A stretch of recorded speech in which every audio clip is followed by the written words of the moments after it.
జబర్దస్త్ ఖతర్నాక్ comedy షోలో ఇప్పుడు it's time for ఫటాఫట్ ఫన్.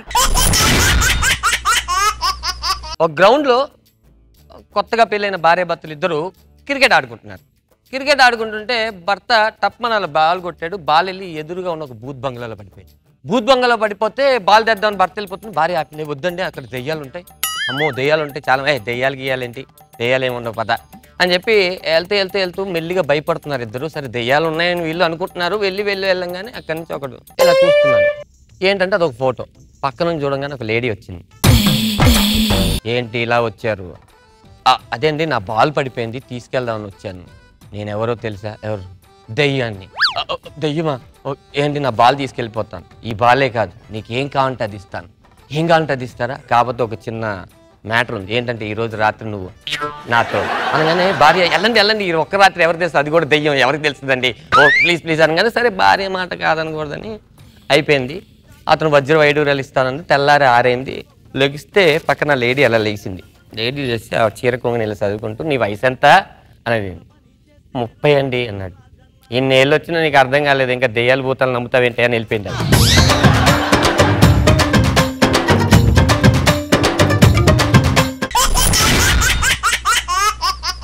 ఒకడు ముగ్గురు భార్యలను పెళ్లి చేసుకున్నాడండి. ఆ ముగ్గురిని చంపేశాడు. ఫుల్ తాగేస్తున్నాడండి. ముగ్గురు భార్యలను చేసుకున్నాడు, ముగ్గురిని చంపేశాడు. అసలు కోర్టులో ఎలా జరుగుతుంది? ఆర్డర్ ముద్దాయిని ప్రవేశపెట్టండి. నాకు ఈరోజు కోర్టులో order 90 ml whisky with soda.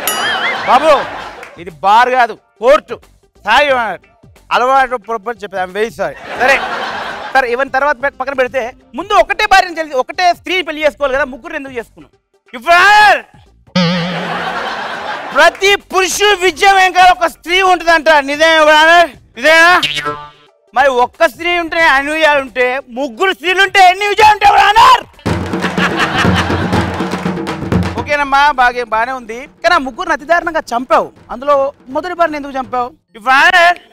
నా మొదటి భార్య నా దగ్గరకు వచ్చి, ఏమండి నేను మీ చేతిలో పుణ్యస్త్రీగా పోవాలండి అని కోరి ఒక బాధ్యత భర్తగా నా భార్యని పుణ్యస్త్రీనే పంపించేసాను. ఇది తప్ప?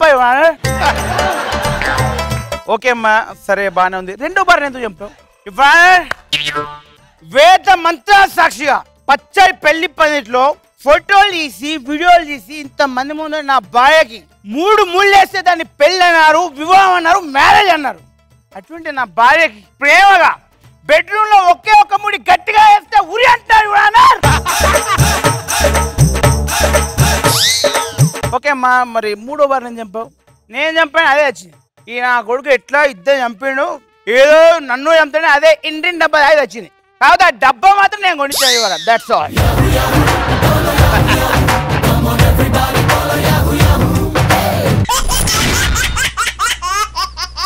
జనరల్గా మనకి చాలామంది గెస్చర్స్ కానీ హెడ్ నాడింగ్స్ కానీ ఏమైనా ఉంటే మనకి ఇవాళ ఏదో ఒక మీనింగ్ ఉంటుంది. ఇలాగ మనం అర్థం చేసుకోవాలి. అయితే మనం ఎప్పటికీ అర్థం చేసుకోలేని హెడ్ నాడింగ్ ఒకటి ఉందండి. సరదాగా చెప్పుకోవాలంటే మనం చాలా పెళ్ళిళ్ళకి వెళ్తూ ఉంటాం. పెళ్ళిళ్ళకి వెళ్ళినప్పుడు జనరల్గా మనం డోలు సన్నాయి చూస్తుంటాం కదా, పెళ్ళి అవుతూ ఉంటుంది.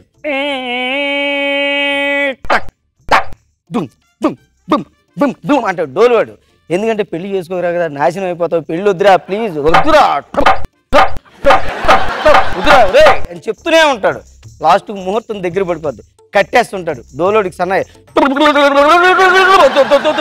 నా మాట అంటే అయిపోయింది, ప్రమాదం జరిగిపోయింది. ఆ విషయం తాళి కట్టినోడికి ఎప్పుడు అర్థం అవుద్దంటే ఆడికి 80 ఏళ్ళు వచ్చాక అర్థం అవుద్ది. ఆడి ఇంకో పెళ్లికి వెళ్ళి ఇంకో పెళ్లి కొడుకు చెప్తుంటాడు అక్కడికి వెళ్ళి, వద్దురా నా మాట ఏంట్రా ప్లీజ్ రా రే అంటూ ఉంటాడు.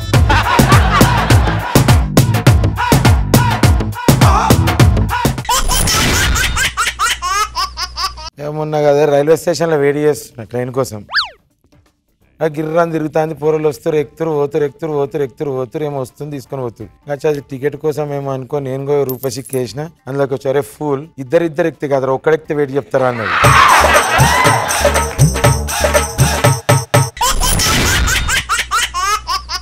సాధారణంగా మనకి మొబైల్ ఫోన్లో యాడ్స్ వస్తుంటాయి. ఇప్పుడు ఈ ఐసిఐసిఐ బ్యాంక్ వాళ్ళు, హెచ్డిఎఫ్సి బ్యాంక్ వాళ్ళు వీళ్ళందరూ ఫోన్ చేస్తుంటారు. ఫోన్ చేసి ఐసిఐసిఐ బ్యాంక్ ఏమంటుంది, హలో సార్ నేను ఐసిఐసిఐ బ్యాంక్ నుంచి మాట్లాడుతున్నాను, మీకు లోన్స్ కావాలంటే పర్సనల్ లోన్స్ ప్రొవైడ్ చేస్తాం, హోమ్ లోన్స్ ప్రొవైడ్ చేస్తామంటే మనకు వద్దమ్మా, మాకు వేరే పని ఉందని పెట్టేస్తాం. ఇదంతా ఇలా వేరే వాళ్ళు ఎయిర్టెల్ వాళ్ళు వీళ్ళు కూడా ఫోన్ చేస్తుంటారు. మన దరిద్రానికి matrimony.com వాళ్ళు కూడా ఫోన్ చేస్తారు. వాళ్ళు ఫోన్ చేసి హలో సార్, మేము మ్యాట్రిమోనీ నుంచి మాట్లాడుతున్నాం, చెప్పండి, మీకు పెళ్లి కావాలంటే 1 నొక్కండి, కట్నం ఇచ్చి పెళ్లి కావాలంటే 2 నొక్కండి, అర్జెంట్గా పెళ్లి అయిపోవాలంటే 3 నొక్కండి. అమ్మ ఇప్పుడు మళ్ళీ మన మాట ఎవరికి చెప్పుకో, 2 పెళ్లి కావాలంటే ఏం చేయాలి అంటే మీ పిల్లం పీక నొక్కండి.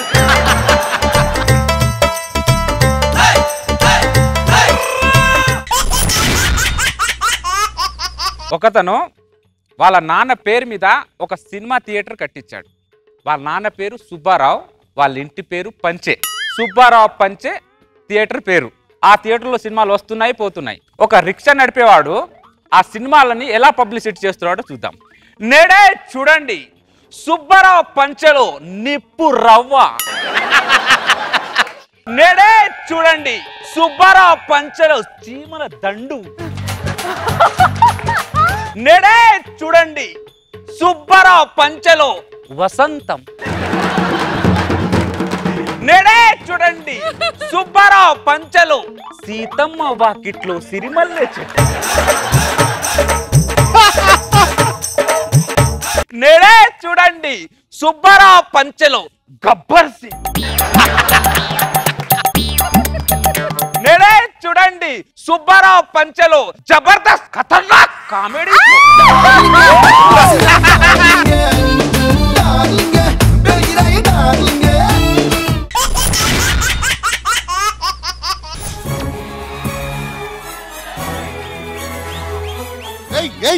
చూసారు అలా వచ్చి రాగానే ఎయ్యి అంటున్నాడు. వేస్తాం ఈరోజు 56 చేజ్ చేసాం, ఇంకా సిగ్గురాలేదు మీకు.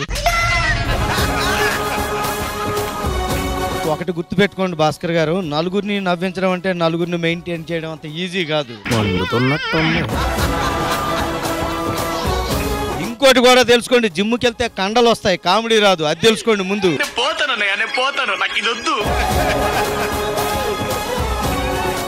ఒక చిన్న డౌట్ రాఘవ్ గారు, ఇవన్నీ స్కిట్లు ఎక్కడ వెళ్తాయి? ఇంకోటి కూడా ఉంది. ఇంకోటి ఉందా? ఏంటి? అల్లం బెల్లం తింటాం, అది పదార్థం. శనివారం ఓడిపోతుంది, అది యథార్థం. అది యథార్థం. ఆయన గెలిచారు కదా లాస్ట్ వీక్. మేడం, చిన్నపిల్లలు బచ్చాలు గెలుస్తుంటే ముద్దు వస్తుంది అప్పుడప్పుడు. అదొక ఆనందం మాకు. 5,000 రూపాయల కోసం మమ్మల్ని బచ్చగలంటావా? నీకు విషయం చెప్పాలమ్మా. ఏంటది? నేను ఒకరిని ప్రేమించా. తను తీసుకురా. అమ్మాయాలన్నీ వచ్చాడు. అమ్మాయి ఎక్కడ? అమ్మాయిలన్నీ కదా, ఈయన్నే చేసుకున్నా.